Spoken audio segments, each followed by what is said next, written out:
இன்னைக்கு திரை விமர்சனம் நிகழ்ச்சியில அடுத்து நம்ம பார்க்க போற திரைப்படம் புஜ்ஜி அட் அனுப்பட்டி. இந்த படம் முழுக்க முழுக்க குழந்தைகள் சார்ந்த படம். குழந்தைகளின் தேடல், குழந்தைகள் ஒரு பொருளின் மேல அன்பு வைக்கிறதால ஏற்படும் உணர்ச்சிகள், ஒருத்தருக்கொருத்தர் விட்டு கொடுக்காத பாசம் அப்படின்னு உணர்வுகளை கொட்டி மனிதம் பற்றி பேசி இருக்குது இந்த படம்.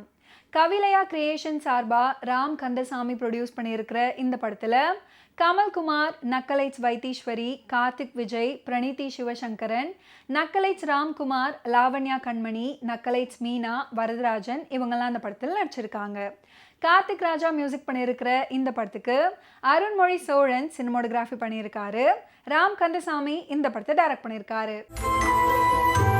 கோவை மாவட்டத்தில் இருக்கிற கிராமத்தில் வசிக்கிற சிறுமி பிரணீதா சிவசங்கரன். இவங்க ஆட்டுக்குட்டி ஒன்று புஜ்ஜி அப்படின்னு செல்லமாக பெயரிட்டு வளர்த்துட்டு வராங்க. அதன் மேலே அளவு கடந்த அன்பு செலுத்திட்டு வராங்க. இதுக்கு இடையில சிறுமியோட குடிக்கார தந்தை மது குடிக்கிறதுக்காக அந்த ஆட்டை ஒருத்தருக்கு விற்பனை செஞ்சிடுறாரு.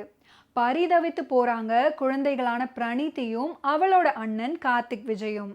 அந்த ஆட்டை தேடி போறாங்க. இப்படி இவங்க தேடி போகும்போது வழி நெடுக பல்வேறு மாந்தர்களை சந்திக்கிறாங்க. அவங்களோட யதார்த்தங்களையும் புரிஞ்சுக்கிறாங்க. கடைசியில புஜ்ஜி அப்படின்ற ஆட்டுக்குட்டியை அவங்க கண்டுபிடிச்சு மீட்டாங்களா இல்லையா அப்படின்றது தான் இந்த படத்தோட மீதி கதை. ஆடு அதை அன்பு செலுத்தி வளர்க்கிறது. அதுக்கப்புறம் அதை தேடி செல்லும் சிறுமி.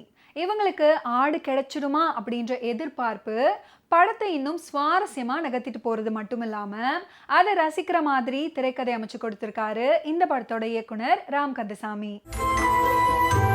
பிரணீதி சிவசங்கரன், கார்த்திக் விஜய் சிறுவர்களான இவங்க எந்தவித பதற்றமும் இல்லாமல் அழகாக நடிச்சிருக்காங்க. குறிப்பாக சொல்லணும்னா பல வகையான மனிதர்களை சந்திக்கும் போது ஏற்படும் நெகிழ்வான சம்பவங்கள். கமல்குமார், நக்கலைட்ஸ் வைத்தீஸ்வரி, நக்கலைட்ஸ் ராம்குமார், லாவண்யா கண்மணி, நக்கலைட்ஸ் மீனா, வரதராஜன் மற்றும் படத்தில் நடிச்சிருக்க எல்லாருமே மக்களோடு மக்களா பயணிச்சிருக்கிறாங்க அவங்களோட கேரக்டர்ல. இசையமைப்பாளர் கார்த்திக் ராஜாவின் பின்னணி இசை மற்றும் கார்த்திக்கோட லிரிக்ஸ் கதையோடவே பயணமாகுது. காடு, மலை அப்படின்னு அதோட சுற்று வட்டாரத்தையும் காட்சிப்படுத்தி இருக்காரு இந்த படத்தோட சினிமாட்டோகிராஃபர் அருண்மொழி சோழன். மீண்டும் அடுத்த வாரம் திரை விமர்சனம் நிகழ்ச்சியில சந்திப்போம். அதுவரை நன்றி, வணக்கம்.